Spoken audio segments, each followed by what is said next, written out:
Europe 1. Nico Saliagas, vous recevez ce matin Nadia Remadna, fondatrice de l'association La Brigade des Mères. Bonjour Nadia Remadna, merci d'être avec nous ce matin. Bonjour. Cette semaine, 2 adolescents sont morts dans le 20e arrondissement de Paris et à Sarcelles. Dimanche dernier, il y a eu un jeune qui a été assassiné à Lagny-sur-Marne. Il avait 15 ans. Le 14 octobre, c'est un adolescent de 13 ans qui est mort après une bagarre au Lilas en Seine-Saint-Denis. Et à chaque fois, il s'agit de bagarres entre bandes rivales.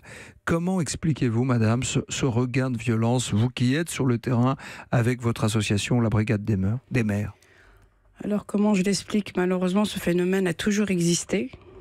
C'est vrai que ça fait depuis des années que ça existe, mais c'est vrai que de plus en plus aujourd'hui, les jeunes sont de plus en plus jeunes, parce que le dernier, je crois qu'il avait 11 ans, de plus en plus jeune. Je pense que ces phénomènes aussi, c'est comme tout, vous savez, à un moment donné, il y a le fameux pas de vague, faut rien dire, faut dire que tout va bien dans la ville et tout ça.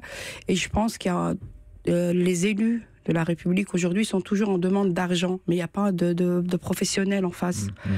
Et il y a aussi ce côté, je pense qu'aujourd'hui, que tout le monde est devenu un petit peu, on va dire individualiste, pour pas dire égoïste, parce qu'avant, quand il y avait des bagarres, on intervenait, mais aujourd'hui, tant que c'est pas votre gamin, vous faites semblant de... Quand vous dites on intervenait, c'est la police intervenait? Non, ou oui, les familles, c'est toujours, malheureusement, ce sont les mères, c'est pour ça qu'on a appelé l'association la Brigade des Mères, ce sont les mamans.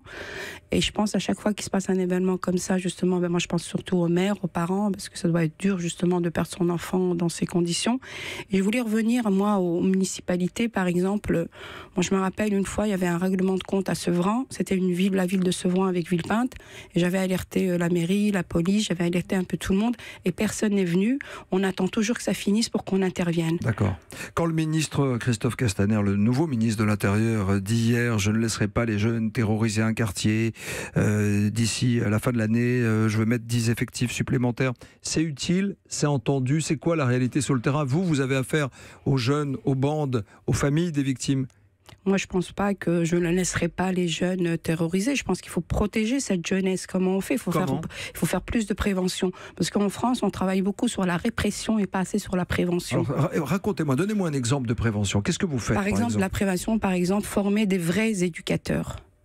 Parce que je vais revenir légèrement en 2005, quand il y a eu les émeutes en banlieue, on a appelé les grands frères. Des gens qui ne sont pas formés, des gens qu'on a mis sur le terrain pour calmer, je dis bien un moment, les jeunes, mais pas pour résoudre le problème. C'était un placebo, quoi. C'était un sparadrap. Exactement. Et le problème, après, on a eu pas mal d'associations qui sont mises en place en 2005, mais le problème qui se passe dans les quartiers aujourd'hui, tout est devenu politisé.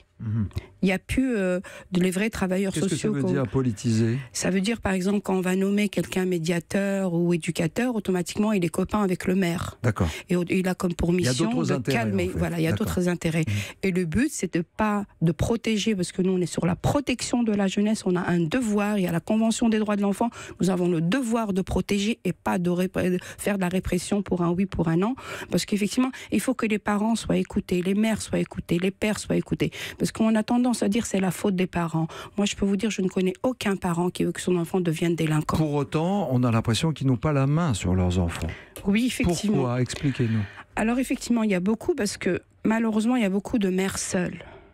Et même quand il y a le père, malheureusement, pas pour tout. Il ne participe pas, il n'est pas un référent pour l'enfant, le père, vous voulez dire? Le père n'est pas un référent, pas tous. Il y a des pères qui sont présents, mais le problème, je vais vous donner un exemple. Là, justement, je m'occupe d'un dossier où il y a un jeune qui commence à faire des grosses bêtises et la mère le suit depuis qu'il a l'âge de 8 ans. Elle a fait appel à tout le monde, aux éducateurs, aux médiateurs, à l'école, au lycée. La seule chose qu'on a fait, on a fait un signalement. Et que la seule aide, si on peut appeler ça une aide, a reçu la mère, c'est de la répression. Elle doit se présenter devant le juge, elle doit répondre, il doit aller voir le psy, voilà. En fin de compte, la réponse qu'on a en face, c'est une réponse de répression. Alors du coup, les autres mamans, les parents évitent d'aller demander de l'aide. Quand vous allez sur le terrain, par exemple, quand il y a une bagarre, une rixe, j'imagine que certaines mamans essaient de s'interposer. Bien sûr. Est-ce qu'elles sont respectées par des adolescents en colère, c'est la colère de l'adolescence. Devant une maman, ils se taisent. Ah oui. Alors les jeunes, quel que soit le jeune... Ils se font engueuler? Oui, quel que soit le jeune, devant une mère, il baisse la tête, il respecte, il s'excuse. Mais pas devant le père? et pas devant le père. Parce que le père, souvent, pas souvent, mais la plupart du temps, a le rôle du père fouettard. Parce que des fois, on a des enfants qui passent en conseil de discipline. Vous savez, les conseils de discipline, c'est les mères. Les gardes à vue, c'est les mères. Les hôpitaux, c'est les mères. À chaque fois qu'il y a un problème, malheureusement, c'est la mère qui est présente. Qu'est-ce qu'on peut faire pour vous aider, vous, sur le terrain, quotidiennement, nous, madame? Pour nous aider, c'est très très dur. Déjà, nous, les associations comme les nôtres, nous, déjà, on travaille dans la rue, on n'a pas de local. On avait un local instinct, mais le maire nous a retiré le local parce que pour eux, comme je vous ai dit, le fameux pas de vague. Il faut dire que tout va bien dans ma ville. Si vous dites le contraire, automatiquement, vous êtes des empêcheuses de tourner en rond et ça ne fonctionne pas comme ça. Heureusement que vous êtes sur le terrain, les mamans.